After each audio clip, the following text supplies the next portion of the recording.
Aujourd'hui, on plonge dans l'esprit d'un géant. Pas seulement un investisseur, mais un véritable architecte de la pensée, Charlie Munger. Le partenaire de toujours de Warren Buffett, oui. Exactement. Et pour cette exploration, on s'est basé sur des extraits de Poor Charlie's Almanac. C'est une vraie mine d'or, hein. Ah oui, c'est un recueil de ses discours, de ses réflexions et même de souvenirs de sa famille. C'est ça. Et notre mission, c'est un peu de démonter sa machine à penser pour comprendre ce qui le rendait si exceptionnellement lucide, pas juste en finance, mais dans la vie de tous les jours.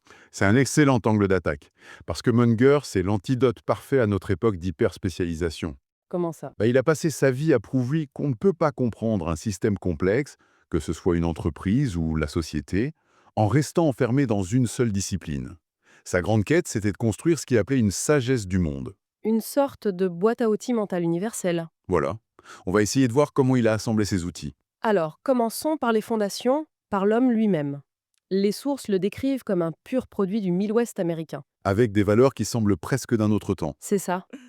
La curiosité à toute épreuve, la persévérance, une objectivité quasi clinique, et il a cette façon très particulière de transmettre ses idées. Bah oui, avec son humour pince sans rire. Et ce concept qu'il adore, l'inversion. Plutôt que de dire voici la recette du succès, il préfère dire voici les ingrédients garantis de l'échec. C'est d'une tournure d'esprit qu'on retrouve dès sa formation, en fait. À l'université, il se dirige vers les mathématiques. Il est fasciné par la logique implacable des chiffres. D'accord? Mais la vraie révélation, pour lui, c'est la physique. Pas tant pour les lois de la thermodynamique, mais pour la méthode. La méthode. Oui. Il voyait comment des gens comme Einstein abordaient des problèmes apparemment insolubles, en les décomposant, en revenant au principe premier, en se demandant qu'est-ce qui est fondamental ici. Cette approche, il l'a littéralement copié-collée pour l'appliquer à tous les problèmes humains et commerciaux qu'il a rencontrés. On imagine le personnage que ça pouvait donner dans un cadre très formel. D'ailleurs, il y a une anecdote de ses années à la faculté de droit de Harvard qui est assez savoureuse. Ah oui. Apparemment, son intelligence fulgurante et sa franchise totale le faisaient passer pour quelqu'un d'un peu brutal, voire impoli. Je vois le genre. Mais les sources précisent qu'en réalité, il n'avait juste pas de temps à perdre avec les conventions sociales. L'efficacité primait sur les formes, quoi. Et ça a marché pour lui? Ah oui, ça a payé. Il finit diplômé magna cum laude parmi les 12 meilleurs d'une promotion de 335. Il n'était pas là pour se faire des amis, mais pour comprendre. Et cette exigence intellectuelle s'est toujours doublée d'une éthique de fer, ce qui est peut-être plus rare. La culture de son cabinet d'avocats, Munger, Tolos et Olson, en est la preuve vivante. C'est-à-dire? Il martelait deux règles à ses partenaires. La première, vous n'avez pas besoin de prendre le dernier dollar. L'idée, c'est de ne jamais pressurer un client à l'extrême. Toujours laisser quelque chose sur la table pour préserver la relation. Exactement. Et la seconde règle était, choisissez vos clients comme vous choisiriez vos amis. C'est une vision radicalement à long terme qui mise tout sur l'intégrité et la confiance. C'est une philosophie qui semble presque contre-intuitive dans le monde des affaires. Laisser de l'argent sur la table, choisir ses clients. Bah oui, mais pour Munger, c'est du pur pragmatisme. Un bon client, comme un bon ami, vous apportera bien plus sur la durée qu'un gain maximal à court terme. C'est le principe des intérêts composés appliqués aux relations humaines. D'accord. D'ailleurs, le cabinet est aussi connu pour son travail pro bono, mais fait en toute discrétion.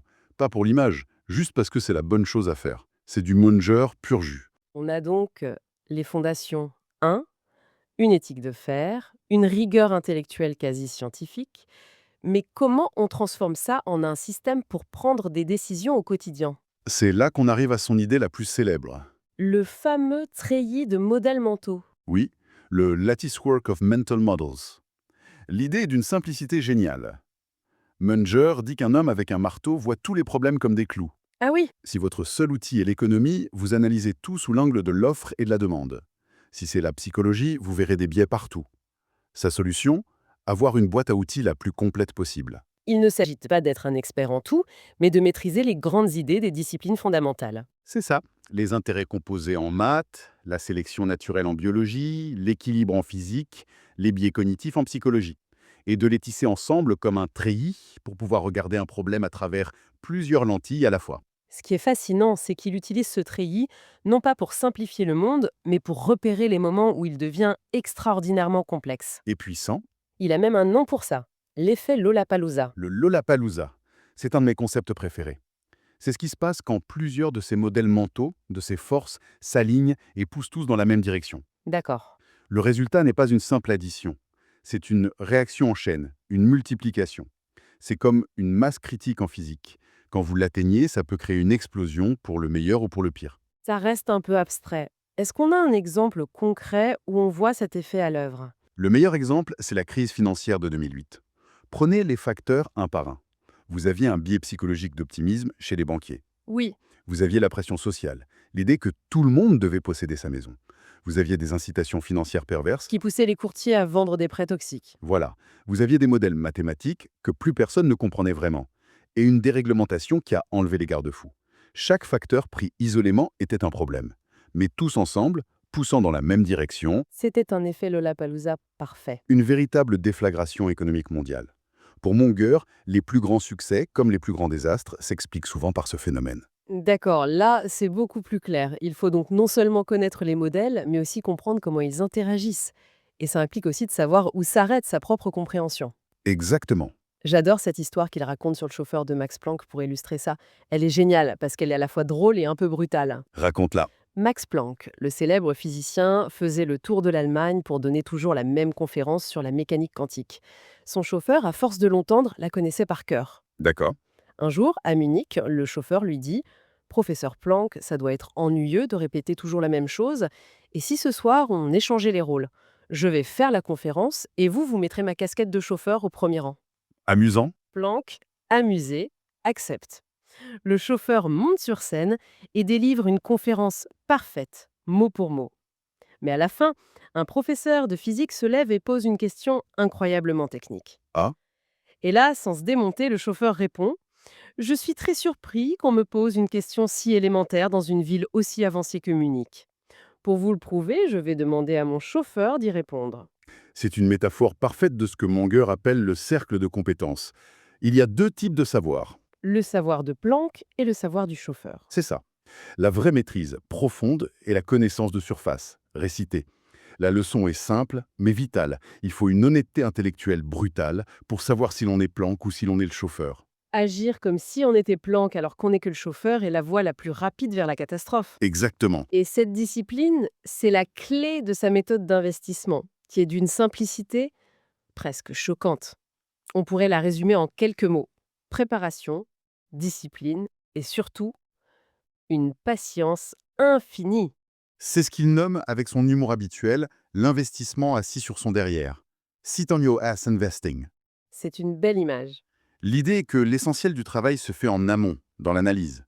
Mais une fois qu'on a trouvé une entreprise exceptionnelle, qu'on comprend parfaitement, Qui est dans notre cercle de compétences. alors il faut miser gros et ne plus rien faire. Il disait qu'un portefeuille de 3 excellentes entreprises lui semblait une diversification tout à fait suffisante. Attends, 3 entreprises, c'est tout. Ça va à l'encontre de tout ce qu'on nous martèle sur la diversification, le fait de ne pas mettre tous ses œufs dans le même panier. C'est la question que tout le monde se pose. N'est-ce pas incroyablement risqué? Sa réponse est d'une logique implacable. Pour lui, la diversification à outrance est une protection contre l'ignorance. Si vous ne savez pas ce que vous faites, alors oui, diversifiez au maximum. D'accord. Mais si vous avez vraiment fait le travail, si vous êtes à l'intérieur de votre cercle de compétences, alors les vraies opportunités exceptionnelles sont extrêmement rares. Peut-être une ou deux par décennie. Donc ce serait une folie de diluer sa meilleure idée. Exactement. Diluer l'idée qu'on comprend le mieux dans des dizaines d'autres idées simplement bonnes. C'est là que Warren Buffett, très influencé par Munger, sort son analogie la plus puissante. L'analogie de la carte à poinçonner? Bah, il dit: imaginez qu'à la naissance, on vous donne une carte avec seulement 20 trous à poinçonner. Chaque décision d'investissement que vous prenez dans votre vie utilise un de ces trous. Une fois les 20 points sont utilisés, C'est terminé. on réfléchirait très différemment. Chaque décision pèserait une tonne. On ne se lancerait que sur des quasi-certitudes. C'est ça. Cette contrainte mentale force une discipline extrême. Elle oblige à dire non à 99% des opportunités pour attendre celle qui crie oui. C'est le cœur de la méthode par foule, attendre la balle parfaite dans sa zone de frappe et à ce moment-là, frapper de toutes ses forces. Et ce qui est fascinant, c'est que cette rigueur, cette discipline, il ne la gardait pas que pour ses investissements. Ça infusait toute sa vie et les sources le montrent bien à travers les anecdotes de ses enfants. Absolument. Ce ne sont pas des théories, Ce sont des valeurs vécues. Le fils de Munger, Charles Junior, raconte une histoire qui semble anodine mais qui dit tout. À la fin de vacances au ski, la famille est pressée pour ne pas rater son avion. Classique. Pourtant, son père fait un détour de 10 minutes pour aller dans une station-service. Son fils ne comprend pas, le réservoir de la voiture de location est encore à moitié plein. Et alors? Munger lui explique simplement qu'ils ont pris la voiture avec le plein et qu'il est juste de la rendre avec le plein. La leçon, la justice fait la considération, ça compte dans les petites choses. C'est comme ça qu'on garde un ami ou un partenaire commercial. C'est le principe des intérêts composés appliqués à la réputation. C'est exactement ça.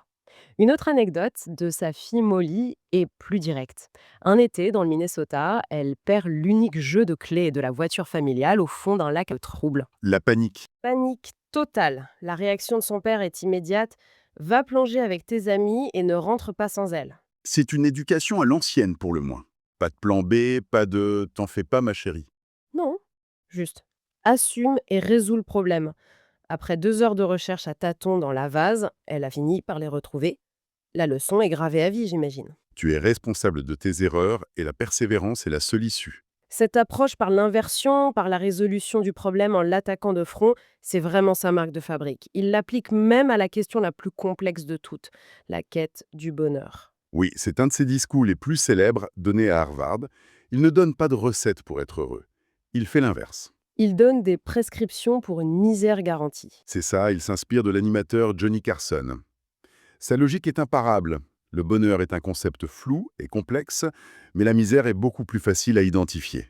Donc, si on veut avoir une chance d'être heureux, la première étape, la plus cruciale, est simplement d'éviter comme la peste tout ce qui mène au malheur. Voilà. Je vois la logique. Mais est-ce que ça ne risque pas de mener à une vie un peu tiède? Une vie où on se contente d'éviter le pire, sans jamais vraiment viser les étoiles? C'est une excellente objection. Mais je pense que Munger répondrait que ce n'est pas une stratégie pour une vie médiocre, c'est une stratégie pour ne pas faire dérailler le train. Il ne dit pas d'éviter les risques ambitieux, il dit d'éviter la stupidité pure. D'accord. En évitant les comportements autodestructeurs, on se donne une base saine et stable sur laquelle on peut ensuite construire quelque chose de grand. C'est en évitant la faillite qu'on peut s'enrichir. C'est le même principe. D'accord, c'est la fondation. Et sa liste de prescriptions pour la misère est courte et brutale. 3 points. Oui, Le premier, ingérer des produits chimiques pour altérer sa perception. Il était radical là-dessus, citant 4 de ses amis d'enfance, tous brillants, dont 3 ont vu leur vie détruite par l'alcool. le deuxième chemin vers la misère, l'envie. Il la qualifie de stupidité pure. C'est le seul des 7 péchés capitaux qui n'apporte absolument aucun plaisir, juste de la souffrance. On ne gagne rien à envier les autres, on ne fait que se rendre malheureux. Et le troisième, c'est le ressentiment. Ne jamais pardonner, garder rancune. Il dit que la vie est déjà assez difficile sans se forcer à avaler l'écorce amère du ressentiment. Pour lui, ces 3 comportements sont des autoroutes vers une vie ratée. Évitez-les et vous avez déjà fait 80% du chemin. C'est l'idée. Et le meilleur outil pour éviter ces pièges, c'est la sagesse. Et cette sagesse, pour lui, ne vient que d'un seul endroit. Sa citation est sans appel. Je crois savoir de laquelle tu parles. De toute ma vie, je n'ai connu aucune personne sage sur un large éventail de sujets qui ne lisait pas tout le temps. Aucune. Zéro. C'est le moteur de tout le reste, la lecture constante. Ses enfants le décrivaient en plaisantant comme un livre avec 2 jambes qui dépassent. C'est comme ça qu'il construisait son treillis de modèles mentaux. Il apprenait des morts éminents. Oui, des figures comme Cicéron ou Benjamin Franklin, qui étaient toujours disponibles sur une étagère. Il adorait une phrase sur le sage grec Solon. En apprenant quelque chose chaque jour, il a vieilli. Pour Munger, c'était ça le but ultime. Aller se coucher chaque soir un peu plus sage qu'au réveil. Exactement. Donc si on essaye de tout rassembler, on a un système complet. La pensée multidisciplinaire pour comprendre le monde, la rationalité pour analyser les problèmes, L'honnêteté intellectuelle pour connaître ses propres limites. et une quête de sagesse de toute une vie alimentée par une lecture insatiable. Et ce qui est le plus frappant, c'est que la puissance de Munger ne vient pas de la complexité de ses idées. Elles sont en fait assez simples. La patience, la discipline, l'inversion, lire. Ce sont des principes que tout le monde peut comprendre. Son génie réside dans l'application rigoureuse, implacable et constante de ces idées simples, jour après jour, décennie après décennie. C'est cette constance qui est surhumaine, pas les idées elles-mêmes. Et pour finir, on voulait partager une pensée qui résume parfaitement cette exigence intellectuelle. C'est une règle personnelle que Munger s'imposait. Ah oui? Il ne s'autorisait pas à avoir une opinion sur un sujet s'il ne pouvait pas d'abord énoncer les arguments de la partie adverse mieux que celle-ci ne le fait elle-même. Réfléchissons-y une seconde. C'est une discipline d'une exigence folle. Dans notre monde de convictions instantanées et de polarisation extrême, quel serait l'impact si chacun d'entre nous s'imposait cette règle avant de prendre la parole, de tweeter ou simplement de se forger une opinion définitive? C'est une question qui mérite vraiment d'être méditée.